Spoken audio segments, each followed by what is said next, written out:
Ada pertanyaan yang harus kita tanyakan dalam diri kita, mengapa saya harus percaya pada Yesus?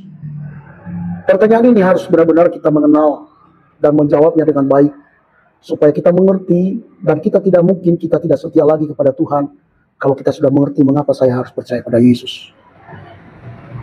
Alasan yang pertama, mengapa kita harus percaya pada Yesus? Karena Dia adalah juru selamat dunia. Tidak ada satupun yang diberikan oleh Bapa untuk menyelamatkan manusia dari segala hukuman dosa, kecuali melalui anaknya yang tunggal, yaitu Yesus Kristus, yaitu firman Allah yang telah menjadi manusia.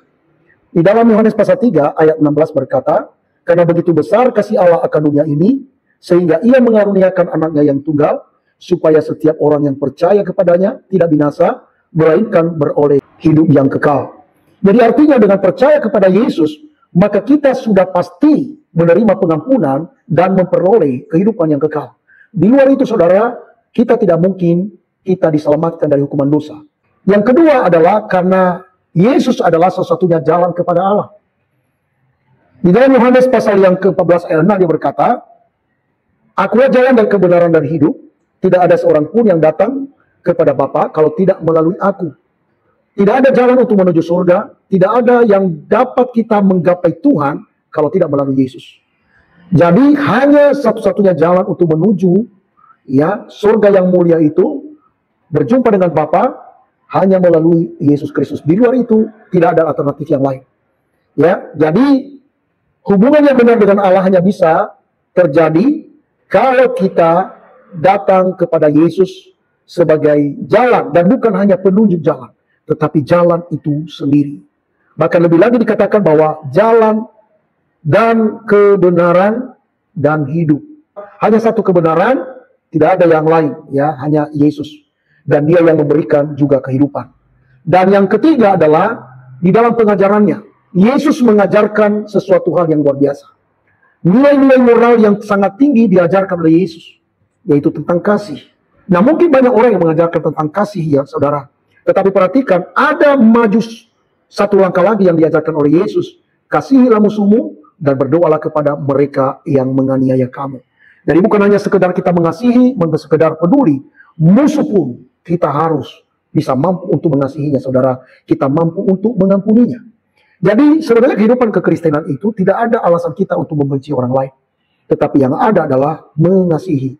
Tidak ada iri hati, tidak ada kebencian, tidak ada cemburu, tetapi sebaliknya kita mengasihi, bahkan musuh pun kita harus mengasihinya.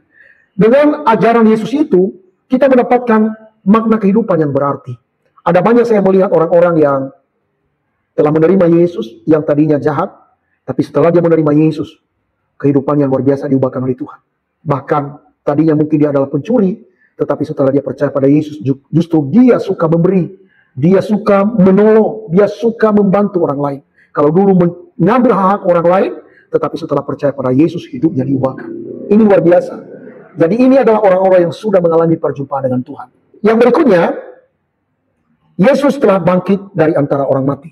Betul, Yesus telah mati bagi dosa-dosa kita, supaya kita diselamatkan. Kita telah memiliki hutang dosa dari Tuhan, maka Ia membayar lunas dengan tubuhnya sendiri. Dan tubuhnya itu Dia memperdamaikan kita dengan Bapa. Jadi Yesus telah mati dan Dia telah mengalahkan maut. Ia bangkit dari antara orang mati, naik ke surga, dan sekarang Ia telah menyediakan tempat bagi kita. Dan di dalam Yohanes 14 ayat 2 dan 3 itu dikatakan di sana bahwa Ia menyediakan tempat bagi kita semua. Dan Ia akan datang kembali menjemput orang-orang yang percaya. Yesus berkata, di mana aku berada, di situ pun kamu berada. Ini artinya bahwa hanya di dalam Yesus memberikan kepada kita jaminan keselamatan yang pasti, asalkan kita sungguh-sungguh percaya pada Tuhan. Dan berikutnya saudara, melalui Yesus kita akan mengalami hubungan yang sangat intim dengan Tuhan. Jadi di luar Yesus engkau tidak akan mengalami hubungan yang erat dengan Tuhan. Makanya Yesus mengajarkan kita memanggil Allah itu adalah Bapa.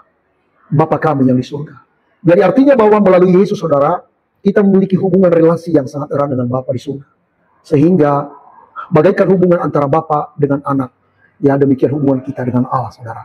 Jadi pada waktu engkau dalam keadaan susah, Engkau dalam kesesakan, Dia adalah Bapamu di mana tempat pengaduanmu. Engkau berdoa, bawa semua apapun yang engkau khawatirkan kepadanya.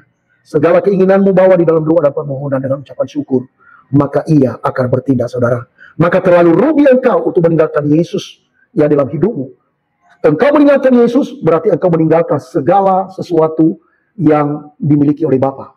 Harta yang termahal yang Bapa berikan dari surga bagi kita yaitu Yesus Kristus, saat engkau tinggalkan, betapa engkau rugi untuk selama-lamanya. Jadi kiranya Roh Kudus mengasihani kita dan memberikan kepada kita pemahaman yang lebih dalam lagi. Tuhan Yesus memberkati kita. Shalom Maranatha.